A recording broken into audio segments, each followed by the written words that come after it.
وہ جو animal instincts ہے وہ دبے. تو جب یہ وزن جو ہے اس کے اوپر کم ہوگا تو کچھ سائی آف ریلیف اسے ملے گا.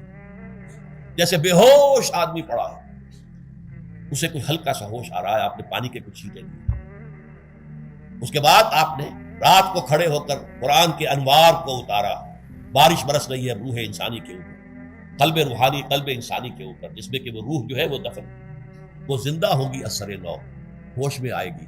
اور ہوش میں آئے گی تو دو کام ہوں گے. ایک تو اس سے قرآن کی عظمت کا احساس ہوگا, یہ قرآن میری حیات تازہ کا ذریعہ بنا ہے.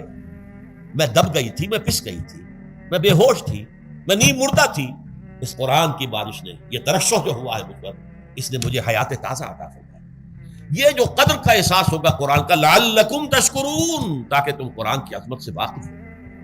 ایک انسان بھوک کی وجہ سے اس کا شوگر لیول اتنا گر گیا کہ بے ہوش پڑا ہوا.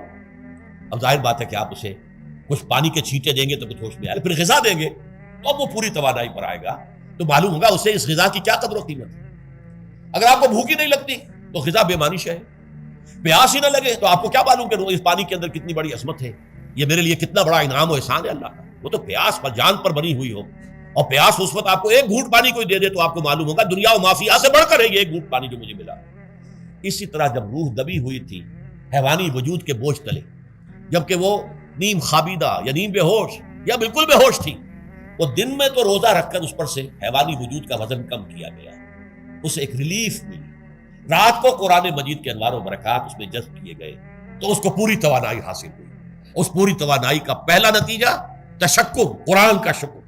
الحمدللہ الذی انزل علی عبدہ الکتاب ولم یجعل لہ عوجا. پھر وہ قلب کی گہرائیوں سے نکلے گا. سارا شکر اس اللہ کے لیے جس نے اپنے بندے پر صلی اللہ علیہ وسلم کتاب نازل کی اور اس میں کوئی کجی نہیں رکھی, کسی طرح کی ایش پیش نہیں.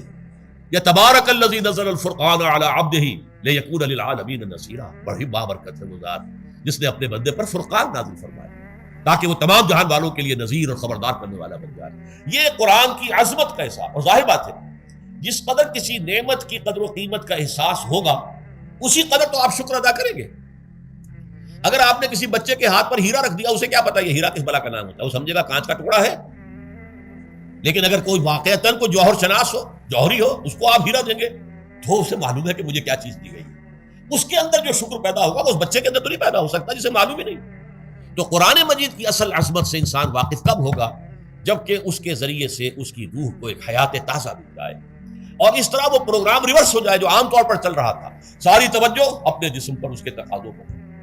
جسم میں تھوڑی سی پھنسی نکل آئی ہے, بھاگ رہے, دوڑ رہے ہیں اس کے علاج کے لیے. کوئی اور مرض لاحق ہو گیا, بھاگ رہے ہیں, دوڑ رہے ہیں اس کے علاج کے لیے, بڑی بڑی فیسیں بھی دے رہے ہیں. ساری جسم کی پرواہ ہے. روزانہ نہا رہے ہیں اور اچھے سے اچھا صابن لا کر نہا رہے ہیں, وہ جسم کی پرواہ ہے نا, اس کی دیکھ بھال ہے. روح کی طرف توجہ ہی نہیں. یہ ہے وہ بات جو کہی گئی ہے سورہ حشر میں, جسے علامہ اقبال نے پھر اپنے فلسفہ خودی کی اساس اور سورس قرار دیا. وَلَا تَكُونُوا كَالَّذِينَ نَسُوا اللَّهَ فَأَنسَاهُمْ أَنفُسَهُمْ أُولَٰئِكَ هُمُ الْفَاسِقُونَ. دیکھو اے مسلمانوں, ان لوگوں کے مانند نہ ہو جانا جنہوں نے اللہ کو بھلا دیا تو اللہ نے انہیں اپنے آپ سے غافل کر دیا, اور یہی لوگ فاسق و فاجر ہیں.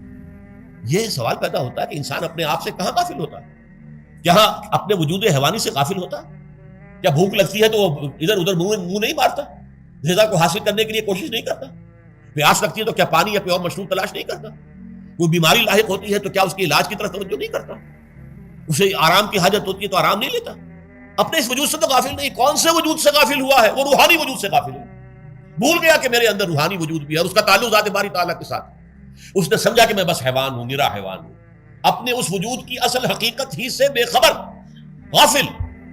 چنانچہ آج کے دور کا سب سے بڑا المیہ کیا ہے؟ ڈاروین کے نظریے کے جو اثرات پیدا ہوئے ہماری معاشرت پر, ہماری سوچ پر, ہمارے فکر پر, ہمارے فلسفے پر, ہماری سوشولوجی پر, وہ کیا ہے کہ ہم بھی نرے حیوان ہیں. اللہ خیر. یہ سب سے بڑی محرومی ہے اس دور کی کہ انسان اپنے اصل شرف سے خود ہی مستعفی ہو گیا. ہمارا کوئی وجود ہے ہی نہیں روحانی وغیرہ. روح کسے کہتے ہیں ہم نہیں جانتے, بس یہ جسم ہے. ہم اللہ کو نہیں جانتے کون ہے کون نہیں ہے. ہوگا ہم تو اس کائنات کو جانتے ہیں. ہم روح سے واقف نہیں, ہم تو اپنے جسم کو واقف. آخرت سے ہمیں کچھ پتہ نہیں, شاید ہو شاید نہ ہو, کچھ پتہ نہیں, لیکن یہ زندگی تو ہے, اسے ہم جانتے ہیں.